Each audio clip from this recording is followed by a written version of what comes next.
హైదరాబాద్ నగర ప్రజలందరికీ వేసవికాల తీవ్రత పెరిగిన కొద్దీ నీటి ఇబ్బంది పెరుగుతుందనేటువంటి సమస్య ఉత్పన్నమవుతోంది. కానీ ఇప్పటికీ హైదరాబాద్ ప్రజలకు సంబంధించి గతంలో 2300 MLD వాటర్ ఇచ్చేది ఉంటే ఇప్పుడు 2450 పైన మరి MLD వాటర్ను త్రాగునీటి అవసరాల కొరకు ఇవ్వడం జరుగుతోంది.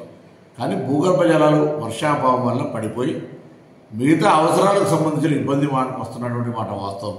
దాన్ని కూడా అధిగమించడానికి దాదాపు 750 ట్యాంకర్ల ద్వారా 3-4 ట్రిప్పులను కూడా ఎక్కడికక్కడికి అందించేటువంటి ప్రయత్నం జరుగుతూ ఉంది.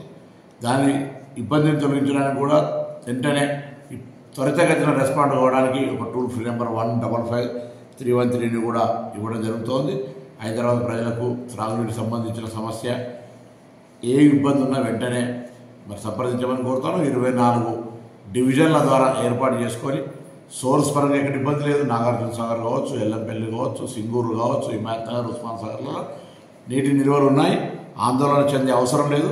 ప్యానిక్ సిచ్యువేషన్ క్రియేట్ చేయాలని ప్రతిపక్షాలు ప్రయత్నం చేస్తున్నాయి.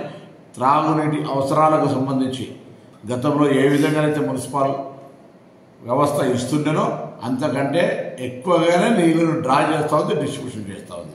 దయచేసి దీన్ని అర్థం చేసుకొని మరి అవసరాలకు అనుగుణంగా నీటిని వినియోగించుకోవాలని సందర్భంగా హైదరాబాద్ ఇన్ఛార్జ్ మంత్రిగా తెలంగాణ ప్రభుత్వం నుంచి హైదరాబాద్లో ఉండే ప్రజలకు విజ్ఞప్తి చేస్తా ఉన్నాను.